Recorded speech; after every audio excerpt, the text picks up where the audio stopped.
भगवान बुद्ध को जब ज्ञान की प्राप्ति हो गई तो फिर वे संसार को उस ज्ञान से आलोकित करने निकल पड़े।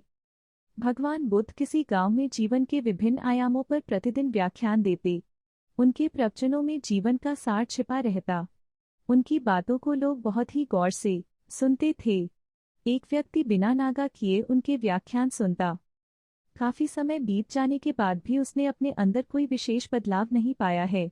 इससे परेशान होकर वह एक दिन बुद्ध के पास गया और बोला कि वह लंबे समय से एक अच्छा इंसान बनने के लिए उनके प्रवचनों को सुनता है, लेकिन इससे उसे कोई विशेष लाभ नहीं हुआ। वह एक अच्छा इंसान नहीं बन पाया। उसमें कोई बदलाव नहीं आया है। उसकी बातों को सुनकर बुद्ध मुस्कुराए। उन्होंने उसके सामने उसके गांव का नाम, वहां तक की दूरी, वह वहां कैसे जाता है आदि जैसे प्रश्नों की झड़ी लगा द रंडा। जब बुद्ध ने उससे कहा कि क्या वह यहाँ से बैठे बैठे अपने गांव पहुंच जाएगा तो वह झुंझला गया। उसने कहा कि ऐसा तो बिल्कुल भी संभव नहीं। उसे वहां तक पहुंचने के लिए पैदल चलकर जाना ही होगा। इस पर भगवान बुद्ध ने कहा कि अब आपको अपने प्रश्न का उत्तर मिल गया होगा। यदि आपको अपने गांव का रास्ता पता है, लेकिन इस जानकारी को व्यवहार में लाए बिना वहां नहीं पहुंचा जा सकता है।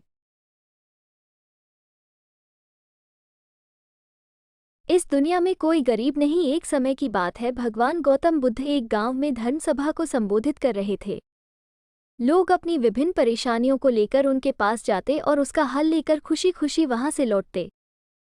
उसी गांव के सड़क के किनारे एक गरीब व्यक्ति बैठा रहता तथा महात्मा बुद्ध के उपदेश शिविर में आने जाने वाले लोगों को बड़े ध्यान से देखता। उसे बड़ा आश्चर्य होता कि लोग अंदर तो बड़े दुखी चेहरे लेकर जाते हैं, लेकिन जब वापस आते हैं तो बड़े खुश और प्रसन्न दिखाई देते हैं। उस गरीब को लगा कि क्यों न वो भी अपनी समस्या को भगवान के समक्ष रखे। मन में यह विचार लिए वो भी महात्मा बुद्ध के पास पहुंचा। लोग पंक्तिबद्ध खड़े होकर अपनी समस्या को बता रहे थे। जब उसकी बारी आई तो उसने सबसे पहले महात्मा बुद्ध को प्रणाम किया और फिर कहा, भगवान, इस गांव में लगभग सभी लोग खुश और समृद्ध हैं, फिर मैं ही क्यों गरीब हूँ। इस पर उन्होंने मुस्कुराते हुए कहा, तुम गरीब और निर्धन इसलिए हो क्योंकि तुमने आज तक किसी को कुछ दिया ही नहीं।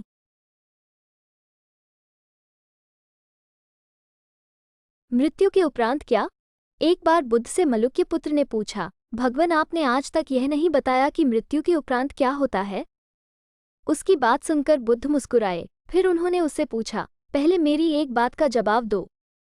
अगर कोई व्यक्ति कहीं जा रहा हो और अचानक कहीं से आकर उसके शरीर में एक विषबुझा बाण घुस जाए तो उसे क्या करना चाहिए? पहले शरीर में घुसे बाण को हटाना ठीक रहेगा या फिर देखना कि बाण किधर से आया है और किसे लक्ष्य कर मारा गया है? मलुक्य पुत्र ने कहा, पहले तो शरीर में घुसे बाण को तुरंत निकालना चाहिए, अन्यथा विष पूरे शरीर में फैल जाएगा।